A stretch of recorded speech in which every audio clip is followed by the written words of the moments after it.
नमस्कार, मैं दुर्गेंद्र चौहान। 2024 के लोकसभा चुनाव परिणाम कुछ ऐसे आए कि जो विपक्ष है उसको कहीं ना कहीं एक संजीवनी सी मिलती दिख रही है। और हम तो कह रहे हैं कि कांग्रेस को क्या उत्तर प्रदेश में कस्तूरी मिल गई है क्या? तभी तो राहुल गांधी ने एक ऐसा कॉम्बिनेशन बनाया कि वो रायबरेली से चुनाव लड़े, अमेठी से केएल शर्मा लड़े और वायनाड से भी लड़े। दोनों जगह से वो जीते, लेकिन अब राहुल गांधी ने रायबरेली सीट को ही अंगीकार किया है और वायनाड की सीट उन्होंने छोड़ दी है। ये एक तरीके से पूरा गुणागणित है और पूरा जो सिस्टम है। अब राहुल गांधी ने जिस तरीके से ये निर्णय लिया, उसके बाद से स्वाभाविक है कि कहीं ना कहीं ये चीज़ें आएंगी। और उसका कारण है कि उत्तर प्रदेश में जो 2024 में इंडिया गठबंधन को शानदार जीत मिली है, इस जीत के बाद न सिर्फ भारतीय जनता पार्टी को बड़ा झटका लगा है, बल्कि यूपी की राजनीति में भी कई तरह की चर्चाएं शुरू हो गई हैं। यूपी में सबसे ज़्यादा 80 लोकसभा सीटें हैं। 2019 के लोकसभा चुनाव में कांग्रेस को महज एक सीट पर संतोष करना पड़ा था, तो वहीं 2022 के विधानसभा चुनाव में भी उसे 2 सीटें मिली थी। लेकिन इस बार के चुनाव में समाजवादी पार्टी के साथ चुनाव लड़ी कांग्रेस पार्टी और 6 सीटें उसे मिली हैं। टोटल जो इंडिया वाला गठबंधन है उसे 43 सीटें मिली हैं। इससे एक तरीके से पूरी राजनीति में एक उफान सा है, उबाल सा है। और अब आज प्रधानमंत्री नरेंद्र मोदी पहली बार 14 दिन हो गए उनको काशी से जीते हुए, पहली बार वो जब काशी पहुँचे तो कांग्रेस पार्टी ने उनके कदम रखने से पहले ही 9 सवाल पूछ दिए। तो इससे साफ है कि इस बार सांसद के रूप में भी नरेंद्र मोदी को कांग्रेस पार्टी घेरेगी, छोड़ेगी कतई नहीं। बहुत सारी अलग अलग तरीके की चीज़ें हैं। अब अगर देखें तो सवाल यही है कि राहुल गांधी अगर दक्षिण से थे पिछली बार, तो इस बार उत्तर में आए हैं, उत्तर प्रदेश में खास तौर पर रायबरेली में, और प्रियंका गांधी दक्षिण। तो क्या उत्तर से दक्षिण को लेकर हाथ के हालात बदलेंगे क्या, या हाथ के हालात बदलने का प्लान है क्या कांग्रेस पार्टी के पास? ये एक बड़ा सवाल है और मंथन में इस सवाल को आज हम उठाएंगे। लेकिन एक बहुत और महत्वपूर्ण बात यह है कि इसके अलावा कांग्रेस पार्टी विपक्ष की राजनीति के अलावा सत्ता पक्ष की राजनीति में भी बहुत हलचल है। जो केंद्र का एक धड़ा है अमित शाह के नेतृत्व वाला, वो कहता है कि योगी आदित्यनाथ की वजह से चुनाव हारे। योगी आदित्यनाथ के समर्थक कतई इस बात को अंगीकार करने को तैयार नहीं है। विपक्ष के लोग भी, अफजाल अंसारी जैसे लोग भी कह रहे हैं कि अगर योगी जी नहीं होते तो 3 सीटें मिलती। योगी ने काशी में भी हनुमान दांव लगाकर जिता दिया नरेंद्र मोदी को। तो इस तरीके की चीज़ें सामने हैं। और खबर ये भी है कि अब चाहकर भी नेतृत्व, जो खबरें थी चुनाव से पहले कि योगी हट जाएंगे, तो चाहकर भी इतना आसान नहीं है उत्तर प्रदेश से योगी आदित्यनाथ को हटा देना, जैसे बाकी के राज्यों के मुख्यमंत्रियों को भारतीय जनता पार्टी का नेतृत्व हटाता रहा है। ऐसा संभव नहीं दिख रहा है। तो ये खबर अंदर खाने हैं। बहुत सारे पॉलिटिकल एनालिस्ट इस बात को लेकर चर्चा कर रहे हैं कि क्या भारतीय जनता पार्टी के मन में ये है कि क्या मायावती वाला फार्मूला अपनाएंगे। मायावती ने यहाँ मुख्यमंत्री रहते उत्तर प्रदेश को 3 राज्यों में बांटने का एक प्रस्ताव पारित करके केंद्र के पास भेज दिया था, पूर्वांचल, अवध और पश्चिम प्रदेश। तो एक गुणागणित ये है। तो आज हम मंथन में दोनों पहलुओं पर बात करेंगे कि क्या कांग्रेस पार्टी उत्तर से दक्षिण की तरफ जो 2 ध्रुव हैं, राहुल और प्रियंका, तो क्या एक एक ध्रुव ये संभालेंगे क्या, एक एक पोल पर ये रहेंगे क्या, और क्या इससे वो हालात हाथ के बदल पाएंगे क्या? ये बड़ा सवाल। और दूसरा सबसे बड़ा सवाल कि क्या उत्तर प्रदेश में कुछ प्रयोग करने की मंशा चल रही है क्या भारतीय जनता पार्टी के अंदर, सरकार के अंदर? क्या यूपी में उसके सीमांकन को लेकर, उसके परिसीमन को लेकर भी कोई मंथन चल रहा है क्या? मंथन हम आज इसी पर करेंगे।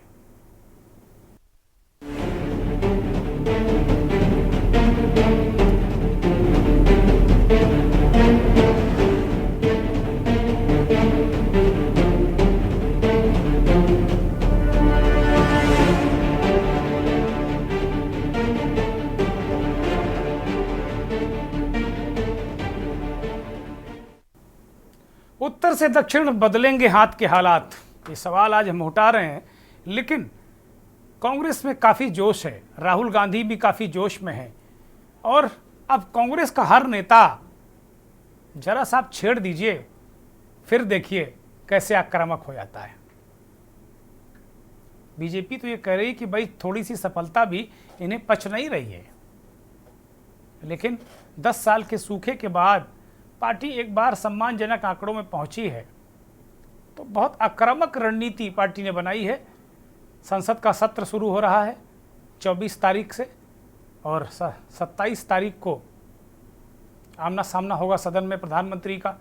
तो कुल मिलाकर बहुत ही दिलचस्प होने वाला है।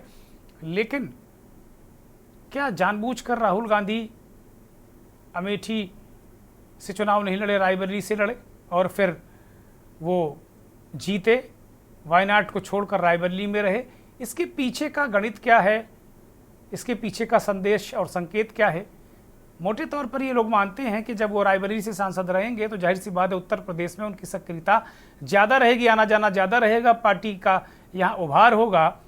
और नरेंद्र मोदी भी काशी से सांसद हैं, तो मुकाबला भी उत्तर प्रदेश में भी बड़ा दिलचस्प होगा और देश में भी बड़ा दिलचस्प होगा, सदन के अंदर सदन के बाहर भी। एक रिपोर्ट देखिए। उत्तर प्रदेश में पिछले करीब 3 दशक से अपनी खोई राजनीतिक जमीन तलाश रही कांग्रेस के लिए मौजूदा लोकसभा चुनाव संजीवनी साबित हुई है। साल 2019 में हुए पिछले लोकसभा चुनाव और उसके बाद 2022 के विधानसभा चुनाव में उत्तर प्रदेश में अपना सबसे बदतर प्रदर्शन करने वाली कांग्रेस इस बार लोकसभा चुनाव में Indian national developmental inclusive alliance यानी कि इंडिया के तहत समाजवादी पार्टी के साथ गठबंधन में सूबे की 80 में से 17 सीट पर चुनाव लड़ी और 6 सीटों पर मजबूती के साथ जीती। वहीं 2022 में भी कांग्रेस की हालत खराब थी। विधानसभा चुनाव में महज 2 सीटों से ही कांग्रेस को संतोष करना पड़ा था। बता दें कि कांग्रेस 1989 के बाद से उत्तर प्रदेश की सत्ता से बाहर है। उसके बाद से उसका जनाधार लगातार घटता गया और 2022 के विधानसभा चुनाव में उसकी हालत और भी खराब हो गई थी। कांग्रेस को उस चुनाव में सिर्फ 2.33% वोट के साथ मात्र 2 सीट रामपुर खास और फरिंदा पर ही संतोष करना पड़ा था। सपा और कांग्रेस ने 2017 का उत्तर प्रदेश विधानसभा चुनाव भी साथ मिलकर लड़ा, मगर उन्हें करारी पराजय का सामना करना पड़ा था। हालांकि इस बार यह गठबंधन बेहतर प्रदर्शन करता नजर आया। मालूम हो कि इस लोकसभा चुनाव में कांग्रेस ने उत्तर प्रदेश में समाजवादी पार्टी के साथ 17 सीटों पर चुनाव लड़ा था, जिसमें से कांग्रेस को 2009 के बाद सबसे बड़ी सफलता मिली और पार्टी 6 सांसद जीतने में कामयाब रही। इस बार के चुनाव में जनता ने कांग्रेस की डूबती पतवार को तो बचा लिया, लेकिन सवाल उठता है कि क्या उत्तर से लेकर दक्षिण तक बदलेंगे हाथ की हालात? बड़ा सवाल यह है कि इस बार के चुनाव में कांग्रेस पार्टी भी उसी राह पर चलती नजर आई जिस डगर पर चलकर बीजेपी ने 2014 और 2019 में पूर्ण बहुमत के साथ सरकार बनाई थी। लेकिन बीजेपी के पैर पर पैर रखकर क्या कांग्रेस चुनावी जुमलों से बाहर आ पाएगी? यूपी में मिली कस्तूरी का आखिर कांग्रेस कैसे करेगी प्रयोग? स्पेशल डेस्क के न्यूज इंडिया।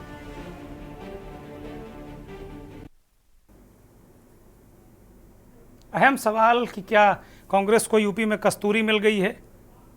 अभी तक जिस कस्तूरी के तलाश में वो हिरन की तरह भाग रहा था, कांग्रेस भाग रही थी, वो कस्तूरी दरअसल सबसे बड़े प्रदेश उत्तर प्रदेश में ही थी और उसको पहचानने में देर हुई क्या? ये एक बड़ा सवाल है। CSGS लोक नीति का एक सर्वे है, वो कहता है कि अगर भारतीय जनता पार्टी को 1% वोट कम मिलता तो वो इस बार विपक्ष में बैठती। ये सर्वे है, और ये सर्वे ये भी कहता है कि वो उत्तर प्रदेश में राहुल गांधी प्रधानमंत्री से ज़्यादा लोकप्रिय नेता हैं। बहुत सारी जो चीज़ें हैं वो सर्वे प्ले किया जाए, दिखाया जाए कि क्या सर्वे है, क्या तुलना है। इस सर्वे में अटल बिहारी वाजपेयी और नरेंद्र मोदी की सरकार से तुलना की गई है। वो सर्वे प्ले किया जाए, मैं साथियों से कहूँगा कि वो दिखाएं सर्वे, और मुझे लगता है कि वो लगातार दर्शकों को बताना पड़ेगा, दिखाना पड़ेगा कि ये इस सर्वे में क्या क्या महत्वपूर्ण है। और CSGS लोक नीति का ये सर्वे आपकी स्क्रीन पर है। कुल मिलाकर 2004 जैसी लोकप्रियता तत्कालीन प्रधानमंत्री वाजपेयी की थी और लगभग वो उससे कम लोकप्रियता नरेंद्र मोदी की थी, ये सर्वे कहता है। तो कुल मिलाकर बाल बाल बीजेपी बची। इस सर्वे के मुताबिक अगर कहा जाए तो इसको विंडो में डालकर दिखाया जाए और लगातार ये दर्शकों के लिए दिखाते रहें हम, तो ज़्यादा बेहतर होगा। इसी तरीके से अगर बात करें हम तो कुल मिलाकर कांग्रेस की स्थिति उत्तर प्रदेश में बहुत अच्छी नहीं रही है और वोटों का प्रतिशत तो तमाम चीज़ें आपकी स्क्रीन पर चल रही हैं। बिना देर किए हमारे साथ मेहमान जुड़ गए हैं। भारतीय जनता पार्टी के नेता अशोक कुमार हमारे साथ दिल्ली से जुड़े हैं, दिल्ली प्रदेश में मंत्री हैं। बहुत स्वागत अरुण जी। कांग्रेस के प्रवक्ता प्रोफेसर डॉक्टर अरुणेश यादव हमारे साथ जुड़ गए हैं, बहुत स्वागत, बहुत धन्यवाद। पुष्पेंद्र सिंह साहब बहुत ही वरिष्ठ पत्रकार विश्लेषक हमारे साथ जुड़े हैं, बहुत स्वागत पुष्पेंद्र जी। और सतीश वरिष्ठ पत्रकार केरल से हमारे साथ जुड़े हैं। सतीश जी आपका भी बहुत स्वागत, बहुत धन्यवाद, बहुत आभार आपका। और इस देश के जाने माने राजनीतिक विश्लेषक, वरिष्ठ पत्रकार, दैनिक भास्कर में पॉलिटिकल एडिटर के रूप में काम कर रहे केपी मलिक साहब हमारे साथ जुड़े हैं, बहुत स्वागत, बहुत धन्यवाद, बहुत आभार मलिक साहब आपका। मलिक साहब बहुत ज़बरदस्त तरीके से राजनीति का विश्लेषण अपने एक्सपोस्ट पर भी करते हैं और लगातार वो बहुत मुखर होकर बोलते रहते हैं। मैं चर्चा की शुरुआत मलिक साहब से ही आज करूंगा। मलिक साहब, एक तो ये जो प्रियंका और राहुल का जो प्लान है, लगातार कल से जब से हुआ है तो चैनलों पे लगातार डिस्कशन की होड़ आ गई। अचानक मीडिया स्पेस कांग्रेस पार्टी ने हाईजैक कर लिया। मैं कल से देख रहा हूँ लगातार इसी पे चर्चा हो रही, सुबह हो रही, शाम हो रही, रात हो रही। तो ये क्या कांग्रेस पार्टी को कोई कस्तूरी मिल गई है, उसकी वजह से ये उत्तर दक्षिण का प्लान है कि भाई दक्षिण प्रियंका संभाले और उत्तर ये। और दूसरा जो आपने बहुत महत्वपूर्ण विषय उठाया है एक्सपोस्ट में, उस विषय को भी आज हमने शामिल किया है कि क्या बीजेपी के अंदर हलचल है, क्या कुछ उत्तर प्रदेश के परिसीमन को लेकर पार्टी सोच रही है, क्या योगी आदित्यनाथ को कहीं तक सीमित करने की बातें सोच रही है क्या? मलिक साहब। देखिए, अगर आप प्रियंका गांधी और राहुल गांधी के विषय में बात करें, इसमें कोई दो राय नहीं है कि प्रियंका गांधी का पिछले 2 महीने में लोकसभा 24 के चुनाव में जो प्रदर्शन रहा बहुत ही जबरदस्त है।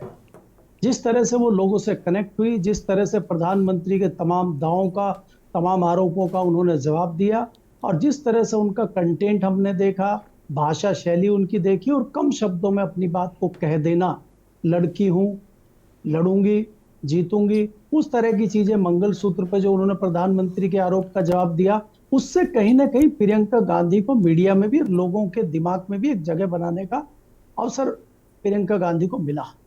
राहुल गांधी के विषय में अगर आप बात करें, राहुल गांधी ने जो हजारों किलोमीटर की यात्रा की है, उससे कहीं ना कहीं वो भी परिपक्व हुए और उनको भी धरातल की सच्चाई और जनता से मिलकर जो चीजें पता चली, वो किसी के बताने या कहने से नहीं मिलती थी, वो भी कहीं ना कहीं इस स्थिति में मुझे परिपक्व होते नजर आए। लेकिन हम बात प्रियंका गांधी की कर रहे हैं कि जिस तरह से 2 दिन से चर्चा चल रही है कि राहुल गांधी वायनाड छोड़ेंगे और वहां से प्रियंका गांधी लड़ेगी। अगर हम बात करें 2024 के चुनाव से पहले, चाहे वो पक्ष हो चाहे वो विपक्ष हो, भारतीय जनता पार्टी इस स्थिति में आ जाएगी, इसकी कल्पना किसी ने नहीं की थी।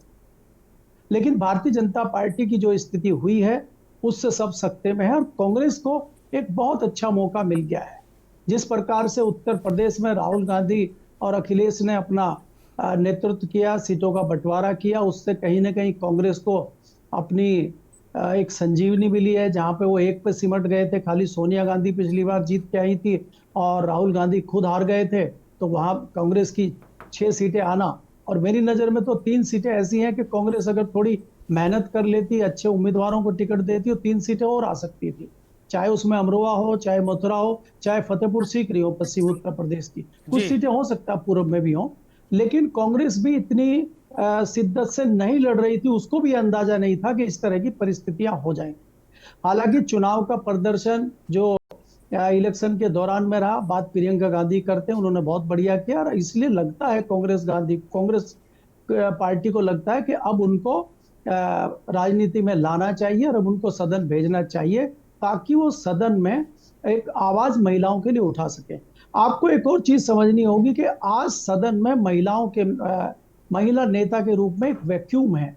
आज भारतीय जनता पार्टी के पास भी ऐसी कोई महिला नेता नहीं है कि वो सुषमा स्वराज की तरह बिहेव कर सके, चाहे वो सुमित्रा महाजन की तरह संसद में बात रख सके।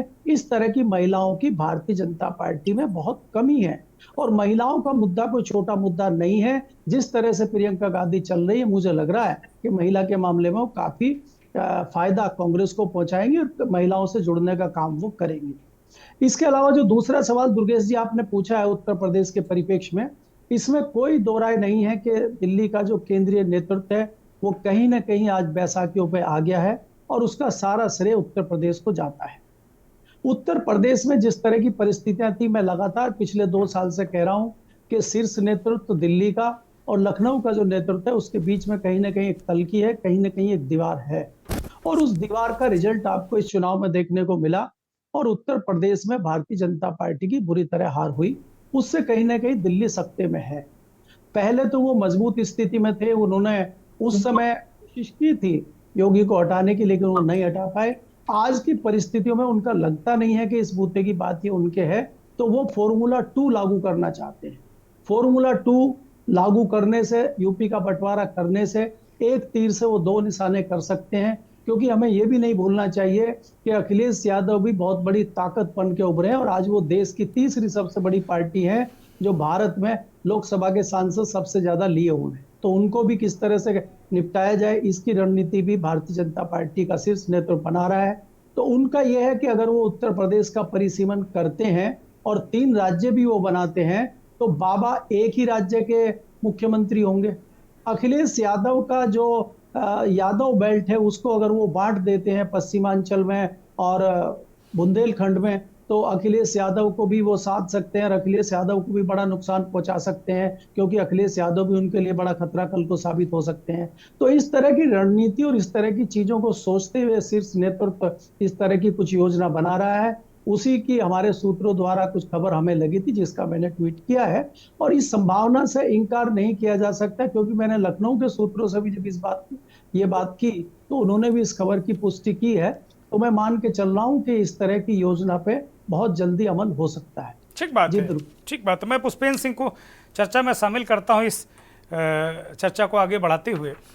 पुष्पेंद्र जी, मलिक जी ने बड़ी महत्वपूर्ण तरीके से चीज़ों को रखा।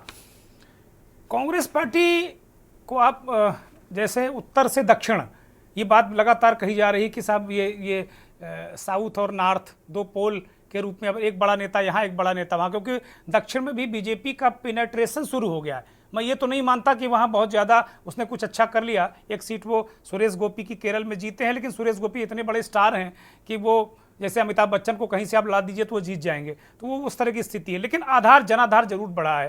तो क्या कांग्रेस को ये लग रहा है कि ये चुनाव उसके लिए उसको एक कस्तूरी मिल गई जिसकी तलाश में वो 10 साल से कांग्रेस रूपी हिरन भाग रहा था, दौड़ रहा था, लेकिन कस्तूरी उसके नाभि में छिपी हुई थी?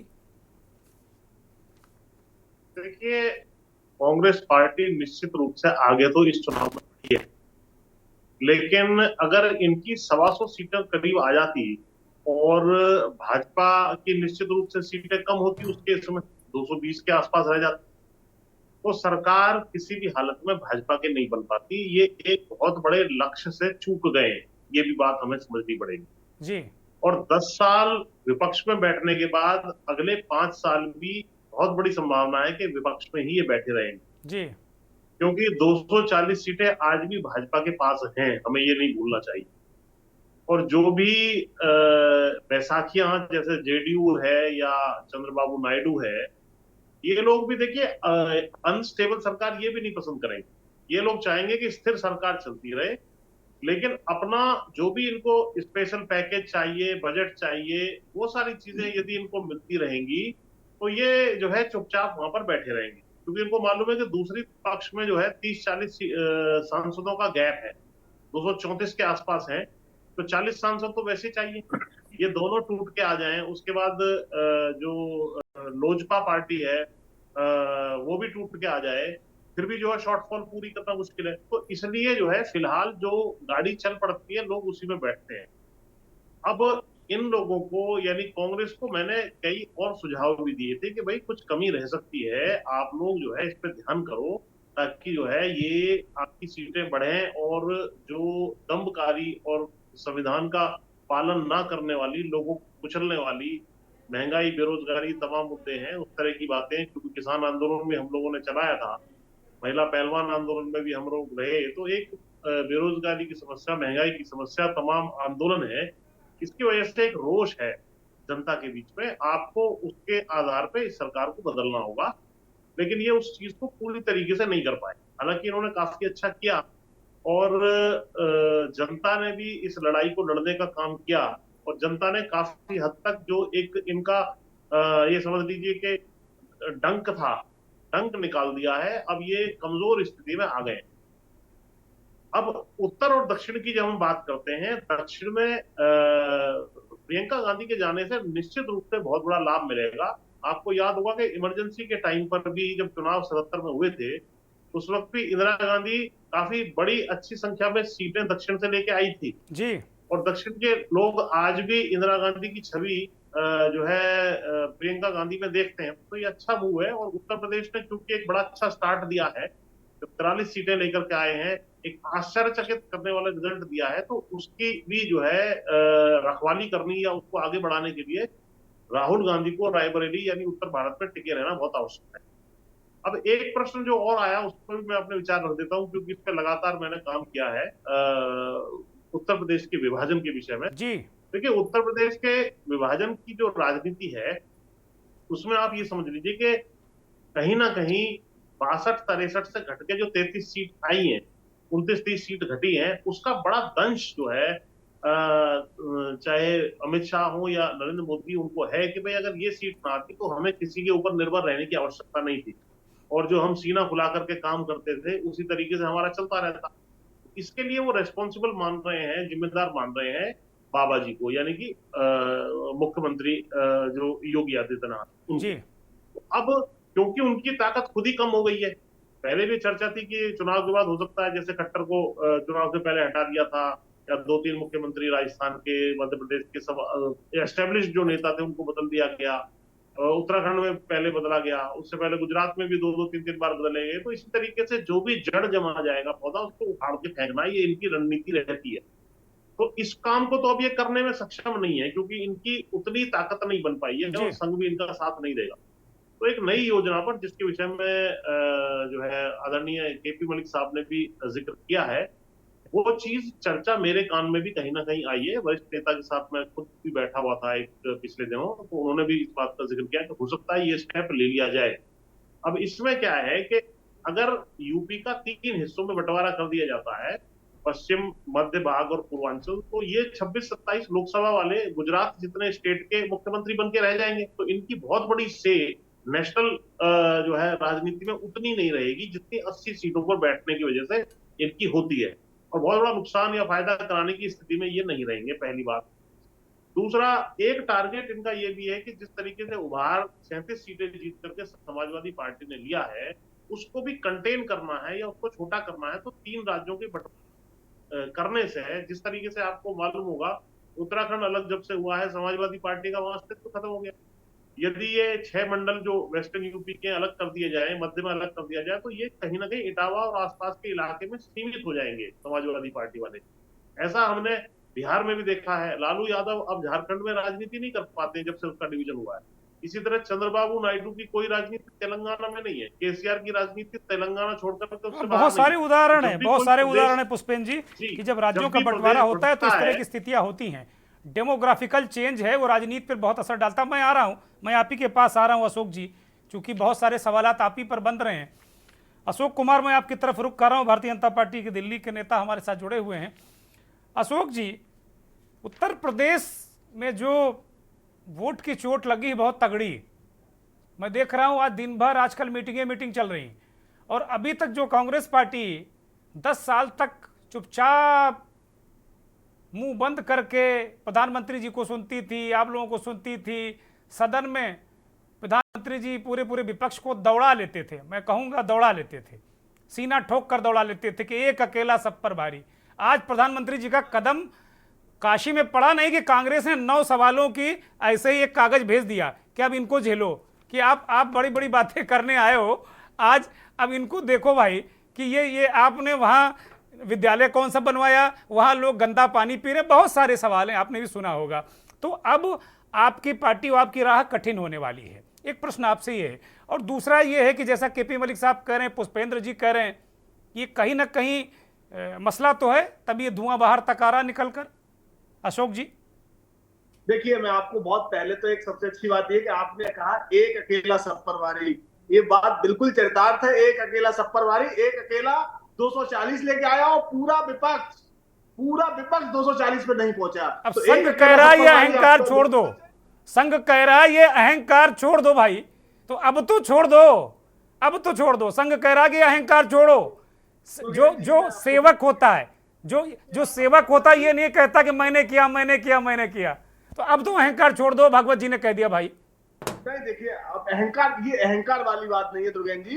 मैं आपके माध्यम से अपने सभी साथियों को बहुत स्पष्ट तौर पर बता देना चाहता हूं कि एक अकेला सब पर भारी आगे भी, पहले भी था, आगे भी रहने वाला है, क्योंकि 38 दल के मिलाने के बाद आप 240 नहीं पहुंचे और भारतीय जनता पार्टी अकेले 240 है, तो मतलब आप उसके बराबर नहीं है। और हमने, एनडीए ने सरकार बनाई है, आप इस बात को नकार नहीं सकते, और सदन में जाएंगे, क्योंकि एक अकेला सपा को आप किसी भी कीमत पर। प्रधानमंत्री जी के ये कहते, ये क्या ये कहेंगे क्या अशोक जी इस बार? मैं सुनने के लिए बड़ा बेसब्री से मैं इंतजार करूंगा कि वो इस बार कहें सदन में कि एक अकेला सब पर भारी। मैं सुनूंगा इसको। बिल्कुल, एक अकेला सब पर भारी। देखिए दुर्गेन जी, बोलिए आप अपनी बात रखिए, आप अपनी बात रखिए। मैंने किसी की बात में टोका नहीं, और अब मेरा समय है तो आपको सुनना पड़ेगा। तो शिद्दत के साथ सुनिए कि हमारा जो 2024 का वोट प्रतिशत है वो 36.56 है, मतलब हम लगभग 36.5% वोट लेके आए, और आप कह रहे हैं 21% वोट, आपके पास 21% वोट है, आप कहते हैं कि हमारे पास 1% अगर वोट नहीं आता तो हम सरकार नहीं बनाते। भाई, तुम 21% पर सरकार बनाने जा रहे हो, और हम 36.5% इकलौता अकेला दल लेके आया है, तुम कहते हो वो सरकार से बाहर रहने वाले की स्थिति में था। एनडीए अगर गठबंधन बनता है, एनडीए या इन्होंने जो इंडी अलायंस बनाया, आप उसको इसीलिए बनाए थे कि आप सब मिलकर सरकार बनाने की स्थिति में आएंगे। तो अगर हमने एनडीए बनाया था तो एनडीए इसीलिए बनाया गया था कि एनडीए सरकार बनाएगा, और एनडीए ने सरकार बनाई है, माननीय मोदी जी के नेतृत्व में ही सरकार बनाई है, और मोदी जी प्रधानमंत्री तीसरी बार आपने देखा है। और एक अकेला सब पर भारी वाली इसलिए है कि 240 अकेले भारतीय जनता पार्टी की है और पूरे इंडी अलायंस की नहीं है। तो आप ये जान लीजिए कि एक अकेला इतनों पर, मतलब आप एक तरफ इतने लगा लीजिए अकेला, तो एक अकेला सब पर भारी है। दूसरी बात ये है, जैसे अभी हमारे कुछ साथी जो कह रहे थे कि भारतीय जनता पार्टी में ये चल रहा है वो चल रहा है, मुझे लगता है भारतीय जनता पार्टी की सारी इंटेलिजेंस इन्हीं लोगों के पास है कि भारतीय जनता पार्टी में अंदर ऑफिस में क्या मीटिंगें चल रही हैं, कहां किसके साथ विरोधाभास है, ये हमारे साथियों को पता है।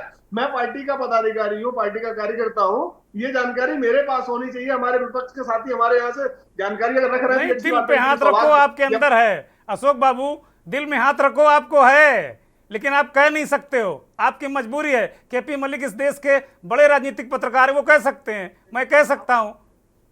आप बिल्कुल गलत कह रहे हैं। हमने सरकार बनाई है और हम सरकार बना के सरकार चलाने लगे हैं, आपने ये देखा है। 24 को सदन शुरू हो रहा है, आप फिर से सदन में देखेंगे एक अकेला सब पर भारी दिखने वाला है। और मैं आपको अपने साथियों के सारे जवाब, जो दो साथी जो क्वेश्चन कर चुके हैं, मैं उनको बताता हूं कि भारतीय जनता पार्टी उत्तर प्रदेश में 33 सीट लेके आई। आप, इन्होंने कहा कि दूसरी पार्टी जो भी लेके आई, मुझे उससे बहुत ज्यादा जिक्र नहीं करना, लेकिन मैं आपको एक चीज बताता हूं कि भारतीय जनता पार्टी 10 साल से सरकार में थी, अगले 5 साल और रहने वाली है, 15 साल की सरकार है। तो जब आप 10 साल होते हैं, आपको एक एग्जांपल बताता हूं मैं, जब घर में बच्चा हो जाते हैं, बड़े हो जाते हैं, तो बर्तन खटकते हैं, और अगर हमारे में कुछ प्रत्याशी हारे हैं तो इसका मतलब ये नहीं है कि भाजपा आ रही है। कई बार आपस में घर में कुछ झगड़े रहे होंगे, तो वोट प्रतिशत आपने देखा हो, आपका प्रत्याशी 4,500 से जीत रहा है, 2800 से जीत रहा है, तो बहुत ज्यादा अंतर नहीं है। और अगर आप देखेंगे तो हमारे सरकार से मतलब था, प्रत्याशी भी हमारे जीते हैं। नहीं, आप तो 400 पार कह रहे थे, कहां सरकार से मतलब था? आपने ये नहीं कहा था कि मैं बहुमत डिफेंड करने के लिए लड़ रहा हूं, आपने कहा था 400 पार अब की बार, ये कहा था 400 चुनाव में। एक मिनट, उसका जवाब मैं आपको देता हूं। हमने जब 2014 में सरकार में आए थे तो हमारा नारा था 272 प्लस, मतलब 272 प्लस हम मैंडेट लेके सरकार बनाएंगे। उसके बाद जब हमने 2019 का चुनाव लाया तो 300 पार का नारा दिया, तो हम 303 लाए। अगर हमने 2000 और ये 400 का नारा भारतीय जनता पार्टी ने दिया, जनता का नारा था, हमने उसको सपोर्ट किया। ना ना ना ना ना ना ना ना 400 पार। प्रधानमंत्री जी ने सदन में कहा था, सदन में अपनी बात खड़गे जी के मुंह में डालकर कही थी उन्होंने कि खड़गे जी भी कह रहे हैं 400 पार, ऐसा ही कहा था जैसा मैंने कहा, मैंने देखा था उन्होंने ऐसे कहा था जैसे मैं बता रहा हूं आपको, ऐसा ही कहा था उन्होंने। ठीक है, मुझे एक ब्रेक लेना है, मैं आऊंगा अशोक जी आपके पास, एक ब्रेक पर जा रहा हूं। बड़ा महत्वपूर्ण सवाल है कि वास्तव में बीजेपी तो खैर अपनी रणनीति पर लगातार विचार कर ही रही है, मेहनत कर रही है, लेकिन कांग्रेस को इतनी कम सीटें जीतकर ऐसी कौन सी कस्तूरी मिल गई है जो कांग्रेस के नेता हिरन की तरह दौड़ रहे हैं।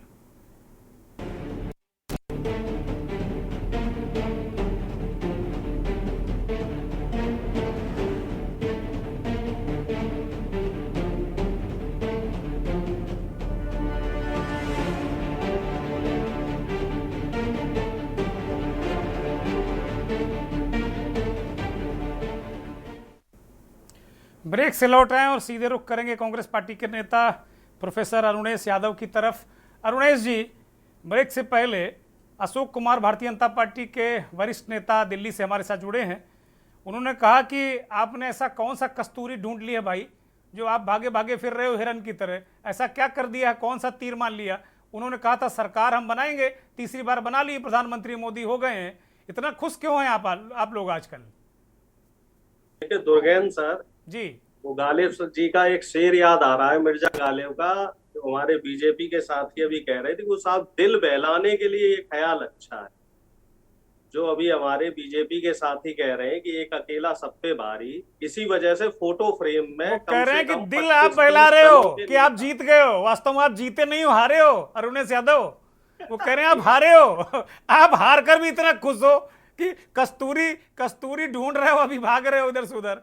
सर माथे पे ये हार स्वीकार है और हम इसे हार की दृष्टि से नहीं देख रहे हैं। लोकतंत्र मजबूत हुआ है भाई, विपक्ष का मजबूत होना बहुत जरूरी है और हम तो साहब विपक्ष में रहने को तैयार हैं। और वहीं एक तरफ आप देखिए कि जो लोग 400 की गारंटी दे रहे थे, बिल्कुल गारंटी दे रहे थे कि साहब ये मोदी की गारंटी और सीना ठोक ठोक की गारंटी दी जा रही है। 400 जनता का मेरी बात पूरी होने दो अशोक भाई, बात पूरी होने दो, सुनने की भी आदमी के अंदर थोड़ी सहनशीलता भी होनी चाहिए। एनडीए सरकार अशोक भाई, एनडीए सरकार अशोक भाई सुनने की भी अशोक जी सहनशीलता। सुन लेने दीजिए, आपको उन्होंने धैर्यपूर्वक सुना है, आप में सुनने हो, दीजिए उन्हें। आपको जीत मुबारक हो, लेकिन सुनने की भी कैपेसिटी रखो, विपक्ष की बातें सुना करो। इसी वजह से आपकी संख्या कम हुई है, क्योंकि आपने सिर्फ बोलने में यकीन किया। अब देखो, अब सुनो, सुनिए, देखिए अभी बीच में मत बोलिए प्लीज, बिल्कुल बिल्कुल भी बीच में मत बोलिए अशोक। बोलने दीजिए अशोक जी, ये तरीका नहीं ठीक भाई, आप ये बोले नहीं। देखिए अरुणेश यादव ने आपकी बात धैर्यपूर्वक सुनी है, गलत बात। बोलिए अरुणेश यादव। समस्या है दुर्गेन सर, ये देखो, ये बीजेपी के तमाम नेताओं के साथ समस्या है कि बोलेंगे लेकिन सुनने की क्षमता किसी के अंदर नहीं। बीजेपी की अब देखिए फिर बोलने लग गए साहब। बोलने दो भाई, बोलने दो, आदत डालनी पड़ेगी अशोक भाई, बोलने दो। आप तो समझदार नेता हो, आप बोलने दो, कम से कम विपक्ष का गला मत घोटो भाई बोलने दो, बोलिए। पूरा मौका मिला इनको कि पहली बार ऐसा हुआ है कि विपक्ष जो इंडिया गठबंधन है वो विपक्ष में बैठा हुआ फिर भी वो खुश है, और सत्ता पक्ष जो शपथ ले चुका है प्रधानमंत्री पद की और तमाम मंत्रिमंडल की, लेकिन वो अंदर से खुश नहीं। कारण आपको पता है, अहंकार कहीं ना कहीं जो अहम था, उस अहम को ठेस पहुंची है कि जनता जनार्दन ने वो क्लियर मैंडेट क्यों नहीं दी। अब क्लियर मैंडेट जनता जनार्दन ने क्यों नहीं दिया, वो मेरे जो सवाल है उसी में वो जवाब छुपा हुआ है। क्योंकि पिछले 10 साल प्रधानमंत्री जी ने मैं के अलावा हम पे कभी बात ही नहीं करी।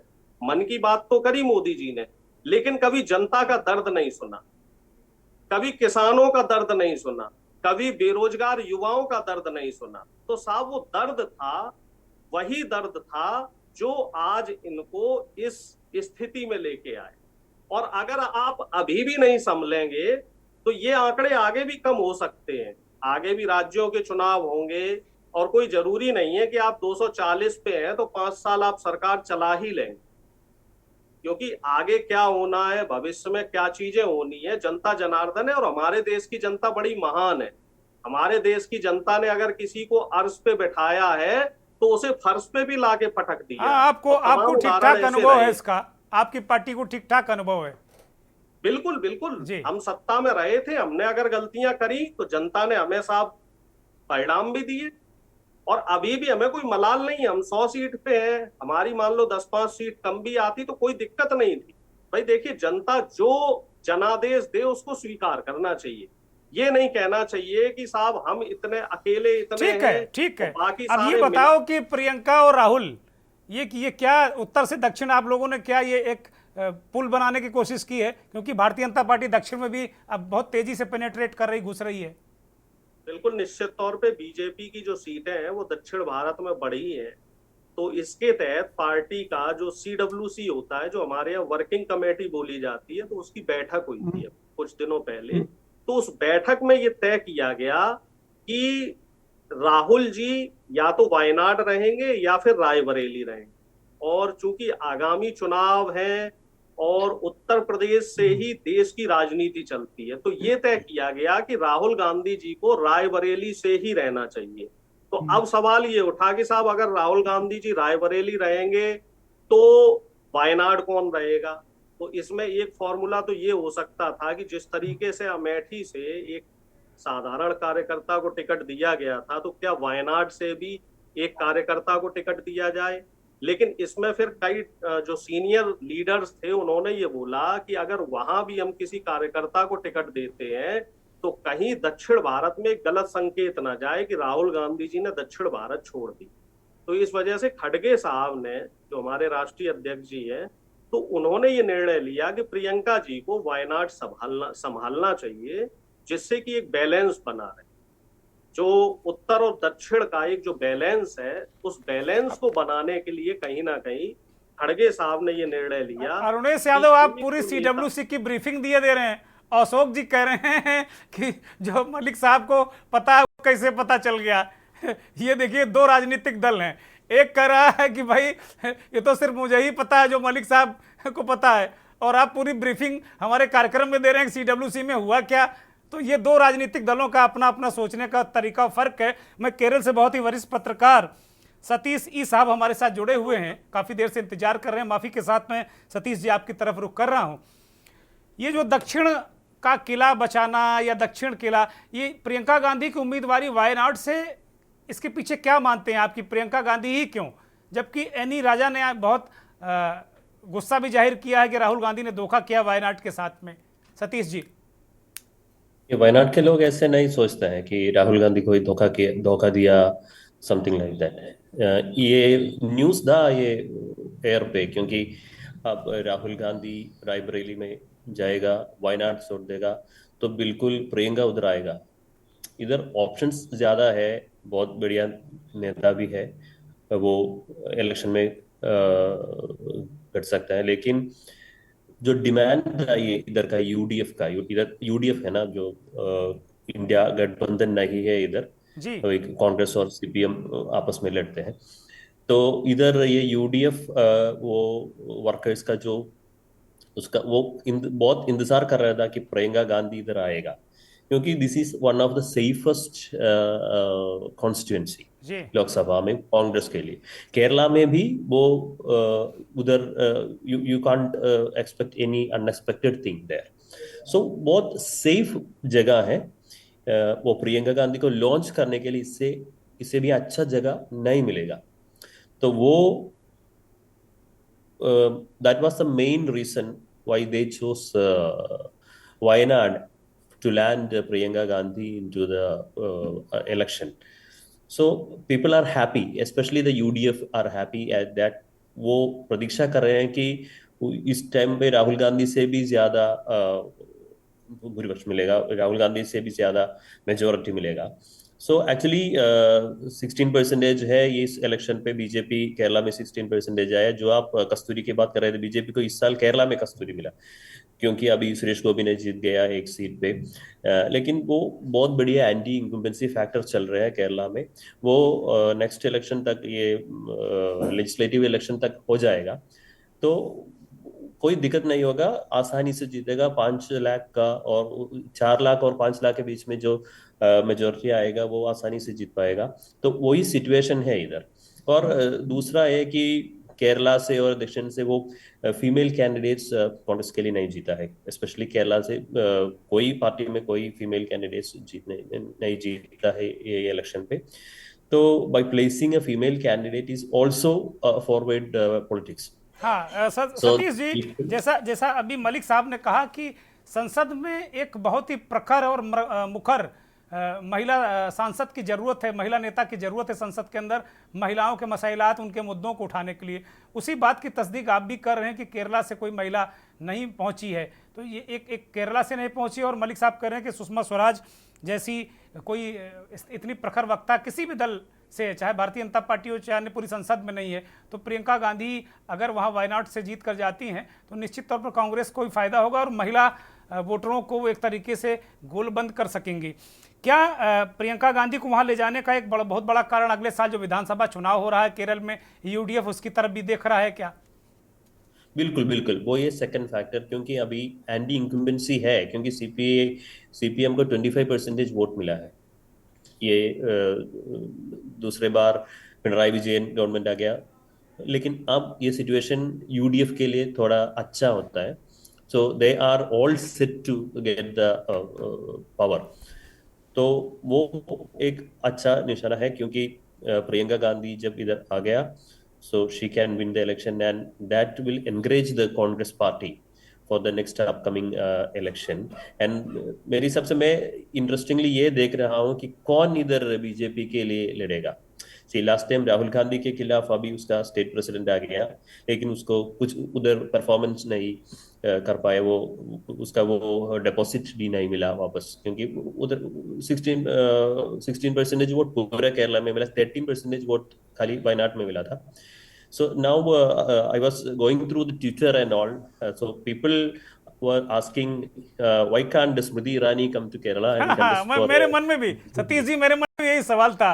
ये मैं अगला सवाल आपसे यही करने जा रहा था, क्योंकि स्मृति ईरानी पिछले दिनों जब वायनाड गई थी तो उन्होंने कहा तो मैं प्रचार करने यहाँ आई, अब समझो राहुल गांधी हार गए। तो मुझे लगता है वो चुनाव हार चुकी हैं, तो उनको प्रियंका का मुकाबला वायनाड में करना चाहिए।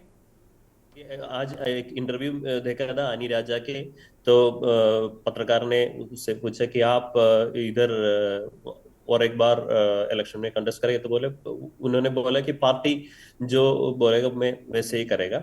अभी अनी राजा और स्मृति ईरानी आ गए तो बहुत बढ़िया हो जाएगा। See it's a very very interesting contest, and I think, but I don't think that she will come. Smriti ji तो नहीं आएगा, लेकिन people are expecting some big leaders from BJP to contest against Priyanka Gandhi. अच्छा, एक और सवाल मेरे मन में लगातार आ रहा। मैं बहुत दक्षिण की राजनीति को बहुत गहराई से नहीं जानता हूँ। केरल में सुरेश गोपी एकमात्र सांसद हैं बीजेपी के, मिनिस्टर भी बने हैं, वो बहुत बड़े एक्टर भी हैं जैसा मुझे जानकारी है, आप बेहतर बताएंगे। उनकी जीत का क्या कारण है? उनकी जीत का कारण भारतीय जनता पार्टी है, भारतीय जनता पार्टी का काम है, वहां संघ का काडर है, या सुरेश गोपी की पर्सनालिटी है? इट्स अ मिक्स, हम ऐसे बोल सकते हैं, क्योंकि लास्ट 1.5 years सुरेश गोपी ने बहुत मेहनत किया है त्रिचूर कॉन्स्टिट्यूंसी में। उन्होंने उधर सभी जगह गया और वो बहुत चैरिटी कर रहे हैं। जो पैसा उसको, वो सुपरस्टार है मलयालम में, मम्मूटी, मोहनलाल और सुरेश गोपी 3 सुपरस्टार है मलयालम फिल्म इंडस्ट्री में। तो जो पैसा उसको मिलता है वो मूवीज में एक्टिंग करके, वो चैरिटी में स्पेशली फोकस करके, त्रिशूर फोकस करके उधर चैरिटी कर रहे हैं। तो ये महिलाओं के बीच में वो बहुत बढ़िया असर होता है। So then he won the election because of these female votes. वो कांग्रेस से भी वोट मिला है, बीजेपी का वोट मिला है, सीपीएम का वोट मिला है, सब पार्टी का वोट मिला है सुरेश गोपी को, and this is not a victory of BJP, this is a victory of Suresh Gopi actually. हाँ, जैसे जैसे उत्तर भारत में अमिताभ बच्चन है, शाहरुख खान को किसी सीट से लड़ा दीजिए आप तो सारे लोग वोट दे देंगे। किया है उधर। हाँ, भाजपा भी बहुत बढ़िया काम किया है त्रिचूर में, क्योंकि वो they actually worked very hard with backup from the RSS, क्योंकि आरएसएस ने कंसंट्रेट किया त्रिचूर, ट्रिवांड्रम और 3-4 सीट पे। त्रिवेंद्रम में सेकंड आ गया, वो शशि थरूर जीत गए थे, और 5 और 6 असेंबली कॉन्स्टिट्यूंसी में पहला आ गया BJP. So things are changing, but if you अब देखें तो पूरे के पूरे तो 16% वोट शेयर है। ये 16% वोट शेयर से कुछ नहीं कर सकता, क्योंकि यूडीएफ को वोट बैंक है 30-35%, एलडीएफ को भी 30-35% वोट है, इसको 16% मतलब कुल मिला के आप ये कहना चाह रहे हैं सतीश जी कि अभी जो भारतीय जनता पार्टी की दक्षिण यात्रा है, अगर कर्नाटक को छोड़ दें तो तमिलनाडु और केरल में अभी रास्ता कठिन है, इंतजार करना होगा। बहुत बहुत मुश्किल है, क्योंकि यू वांट लीडर्स ना, वो जो अच्छे लीडर्स इधर है तो they can see, that is example of Suresh Gopi ने जो आप हमारे आंखें दिखाया है कि वो सुपरस्टार भी है, वो चैरिटी भी कर रहे हैं, वो सब इश्यू में उसका वो पार्टिसिपेट कर रहे हैं, और उन्होंने ऐसा एक कैरेक्टर लोगों के सामने खड़ा किया कि सुरेश को भी हम उसको पॉलिटिशियंस नहीं मानते, हम उसको एक आइकन मानते हैं, इसीलिए उन्होंने ये इलेक्शन को जीत गए। ये बीजेपी कैंडिडेट ने सब, कांग्रेस से भी, सीपीएम से भी, सब जगह से उनको वोट मिला, इसीलिए उन्होंने वो असेंबली वो लोकसभा में जीत गए थे। ठीक है सतीश जी, आप बने रहिए लगातार। मैं जाऊंगा, अभी भारतीय जनता पार्टी के नेता अशोक कुमार हमारे साथ जुड़े हुए हैं। अशोक जी, एक तो अभी वरिष्ठ पत्रकार सतीश ई ने इस बात को कहा कि बहुत इंटरेस्टिंग होगा अगर स्मृति ईरानी यहाँ पर आए वायनाड में, और मुकाबला बड़ा दिलचस्प होगा। वायनाड के लोग बड़ी दिलचस्पी से इंतजार कर रहे हैं उनका। तो एक तो ये संदेश जो केरल के एक वरिष्ठ पत्रकार का संदेश अगर आप पहुंचा सकें स्मृति जी तक तो जरूर पहुंचाइएगा, मेरा निवेदन आपसे है। और दूसरा, जिस तरीके से ये कह रहे हैं कि भाई अगले साल विधानसभा का चुनाव भी है, बहुत सारी चीज़ें हैं, तो जाहिर सी बात है अभी रास्ता कुछ कठिन है बीजेपी का। इतना आसान नहीं कि आपने डंका बजा दिया कि हाँ हाँ दक्षिण में हमने फतेह कर लिया। अनम्यूट करिए, हम आपको सुन नहीं पा रहे अशोक। देखिए क्या होता है ना, आप जब तो आपकी संघर्ष में जीत नजर आती है। भारतीय जनता पार्टी लंबे समय से संघर्ष कर रही थी, हमने केरल में पहली बार एक सीट जीती है, और हम इसको दिल से स्वीकार करते हैं कि हमने अपनी शुरुआत वहां कर दी है। और दुर्गे, जो सतीश जी बता रहे थे कि वो स्टार है, उसको सबका वोट मिला, आपको एक बहुत अच्छे से पता होगा दुर्गे जी, आप जानते हैं जब आप पॉलिटिक्स करते हैं और कैंडिडेट का सिलेक्शन करते हैं तो आप उसके हर पहलू पर नजर रखते हैं कि उसको कास्ट का वोट मिलेगा, वो खुद कितना वोट काटेगा, और उसका कहां इन्फ्लुएंस है। तो ये कैंडिडेट को पार्टी डिसाइड करके ही टिकट कैंडिडेट बनाती है। तो जब आप अगर हमसे ये बताएंगे कि उसको इस पार्टी का वोट मिला, इसका मिला, तो भाई ये हमारा कैंडिडेट था और हमारा सिलेक्शन था और उस पर रिसर्च थी, तो इसके बाद हम जीते। तो ये आप ये मत बोलिए कि उसको ऐसा बोला वो स्टार था। बिल्कुल मैं सुरेश जी का सम्मान करता हूं, वो स्टार है, मलयालम के अच्छे एक्टर हैं, लेकिन पार्टी ने नहीं, वो ये नहीं कह रहे हैं कि आपकी पार्टी का कोई योगदान नहीं, ऐसा वो नहीं कह रहे हैं, बिल्कुल ऐसा नहीं कह रहे हैं वो। मेरे हिसाब से 50-50 है, 50 भाजपा का। तमिलनाडु में सतीश जी एक देखिए, तमिलनाडु की हम बात करें तो तमिलनाडु 15 सीटों पर हम दूसरे नंबर पर रहे हैं। हमारे लिए वहां की रास्ता आसान हो गई है, क्योंकि हमारा वहां वोट प्रतिशत बड़ा है, और अभी हमारा वहां सरकार बनाना नहीं, हमें अपने पैर जमा के वहां मेहनत करनी है, लोगों के लिए काम करना है। तो अरे तो भाई दक्षिण में बढ़ रहे हो, हिंदी पट्टी में हरियाणा हार गए 5, हरियाणा हार गए 5, राजस्थान हार गए 11, उत्तर प्रदेश में कितनी सीटें हार गए भैया। मतलब एक तरफ गंवाते जाओगे, एक तरफ कमाते जाओगे, ये कैसे चलेगी पार्टी भाई अशोक? हरियाणा हारा हूं, दिल्ली में तीसरी बार हमने हैट्रिक क्लीन स्वीप स्टेट किया है। हरियाणा हारे हो, महाराष्ट्र में 30 सीटें हार गए आप, 30 सीटें क्लीन स्वीप किया है। आप देखें तो हमने हिमाचल क्लीन स्वीप किया है। आप तो हमेशा करते हो, आप हमेशा करते हो, 14 से आज तक हमेशा कर ही रहे हो क्लीन स्वीप। जहां क्लीन स्वीप नहीं किया वो भी हिंदी हार्टलैंड है। मैं मलिक साहब के पास जाऊंगा, एक बहुत महत्वपूर्ण सवाल मेरे दिमाग में है मलिक साहब। मैं अशोक आऊँगा आपके पास, अब आपकी बात आ गई, मलिक साहब को ले लेता हूँ। मलिक साहब मैं आपके पास आ रहा हूँ। राहुल गांधी ने एक इंटरव्यू दिया है फाइनेंशियल एक्सप्रेस को, फाइनेंशियल टाइम्स को, बल्कि आपने देखा ही होगा, पढ़ा होगा उसको। उसमें उन्होंने कहा कि भाई नरेंद्र मोदी की विचारधारा नष्ट हो गई है, उनका जो एक तरीके से औरा था वो नष्ट हो गया है, और वो उनकी सरकार बस यूं ही चल रही है और उनके आने वाले दिन बहुत कठिन होंगे। और वो कह रहे हैं कि वहाँ जो बीजेपी के अंदर कुछ लोग हैं, उन्होंने नाम नहीं लिया, संख्या नहीं खोली, लेकिन कह रहे हैं वो भी संपर्क में हैं। ये तो मैं मानता हूँ राहुल गांधी का सुर्रा हो सकता है, जैसे लगातार जो बीजेपी के रणनीतिकार कहते हैं कि मेरे संपर्क में है, तो ये तो सुर्रा हो सकता है।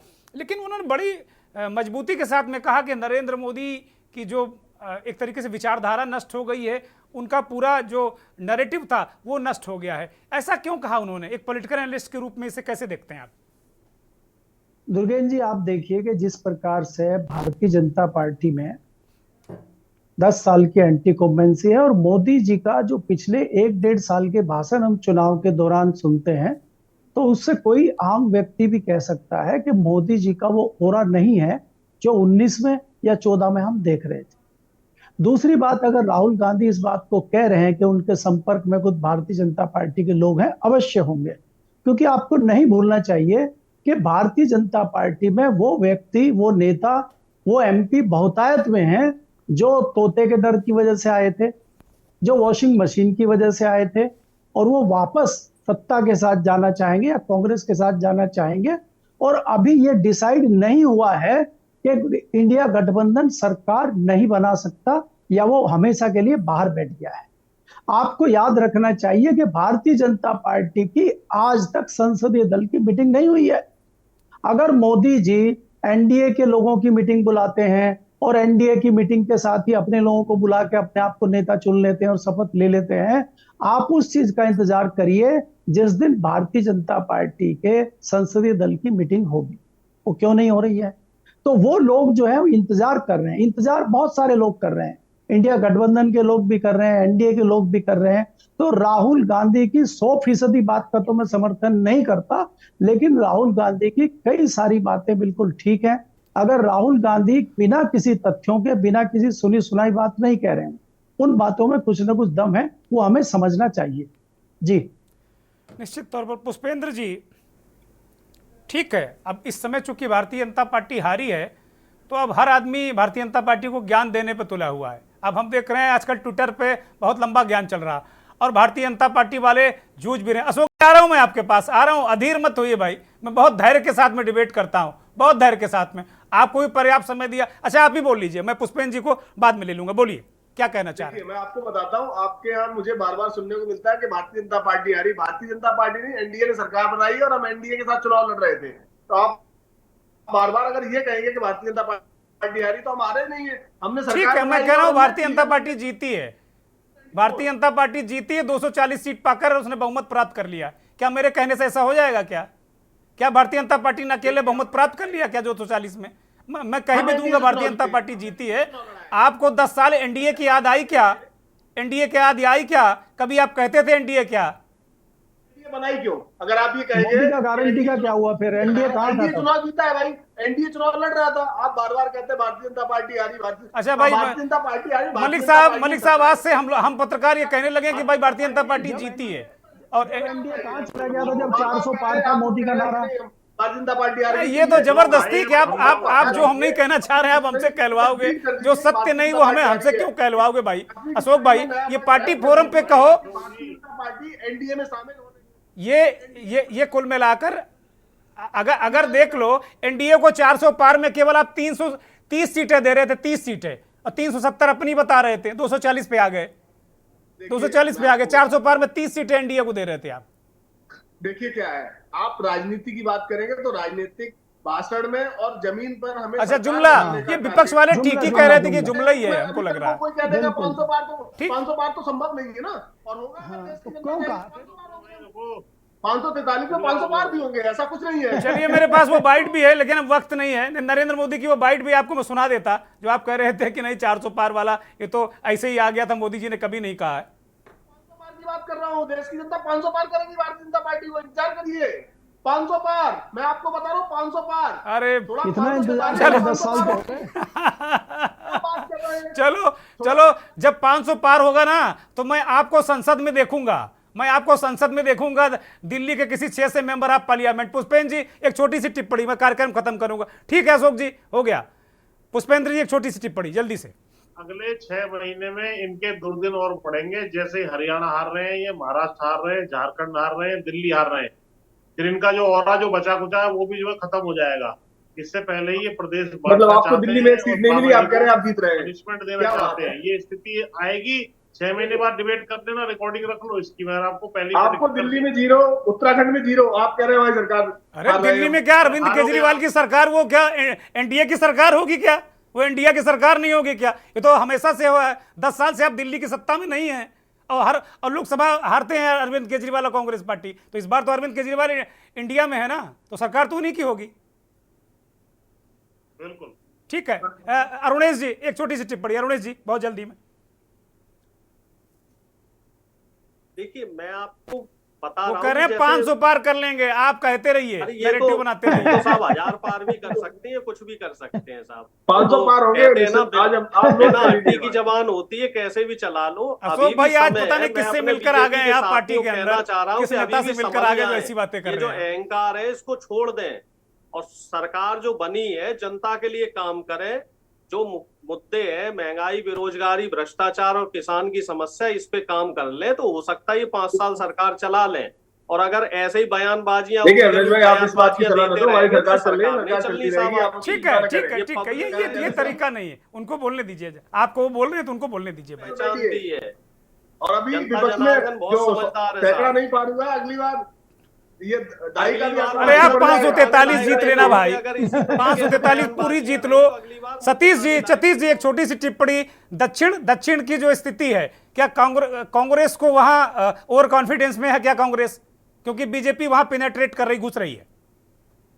बिल्कुल बिल्कुल, ये इलेक्शन के बाद उसका कॉन्फिडेंस बढ़ा है, वो तो सही है। अभी केरला में, तमिलनाडु में एक साथ इलेक्शन होगा, तो they are very much in advanced mode. जैसे ये कह रहे हैं ना कि तमिलनाडु में 15 सीटों पर दूसरे नंबर पर आए, तो जाहिर सी बात है ये दूसरे दलों के लिए खतरे की क्योंकि वो घंटी है उधर बीजेपी। एडीएम के वो जयललिता के देहांत के बाद एडीएम के दो केरला में और तमिलनाडु में असेंबली इलेक्शन में 0 ही होगा। ठीक बात आई डोंट है। Think they can win. Thank you Malik ji, एक छोटी सी टिप्पणी फिर मैं कार्यक्रम को खत्म करूंगा। अंतिम टिप्पणी आपकी। जी देखिए, जिस तरह से केरल में इन्होंने बताया सतीश जी ने, मैं इनकी लगभग सभी बातों से सहमत हूं। और भारतीय जनता पार्टी भी केरल में बढ़ेगी। केरल में भले ही वो कुछ जीते ना जीते, उसका वोट फीसद बढ़ेगा। और मुझे लगता है कि कांग्रेस प्रियंका के वहां जाने से तेजी से बढ़ेगी। ये फायदा तो हम केरल के विषय में कह सकते हैं। लेकिन भारतीय जनता पार्टी केंद्र में धीरे धीरे लूज कर रही है। और वो दिन आपको जल्दी ही देखने को मिलेगा। जो राहुल गांधी ने आज 10 बातें कही हैं, उसमें से एक बात पे जो मैंने फोकस किया है कि जो तोते के डर से भाजपा में आए थे, जो वॉशिंग मशीन में धुल के आए थे, वो मैले हो चुके हैं दोबारा, तो उनको धुलने की आवश्यकता है। तो वो वापसी का रास्ता तय कर सकते हैं। और दूसरा, चाहे चंद्रबाबू नायडू हो, चाहे नीतीश कुमार हो, नीतीश कुमार को तो बिहार के विधानसभा चुनाव से पहले ही फैसला लेना होगा। तो विधानसभा के चुनाव से पहले ही ये सरकार खतरे में आ सकती है। मैं इस संभावना से बिल्कुल इनकार नहीं कर सकता।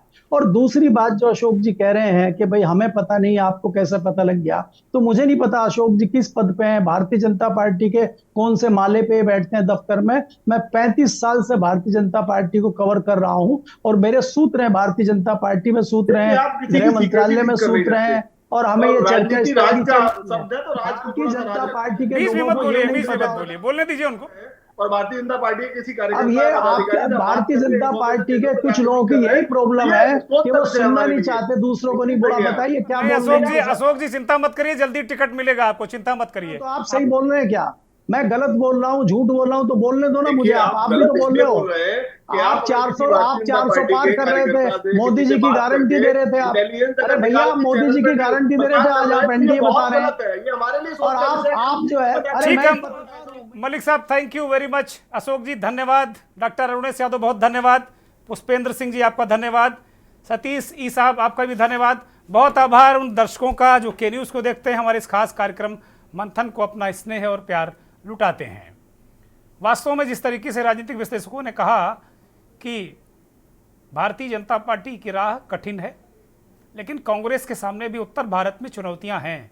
ये बात ठीक है कि हरियाणा और राजस्थान में वो सीटें जीत गए, उत्तर प्रदेश में 1 से 6 पर पहुंच गए, उम्मीद बंधी है, मतदाताओं ने इशारा किया है, काम आपको करना है। बहुत बहुत धन्यवाद, नमस्कार।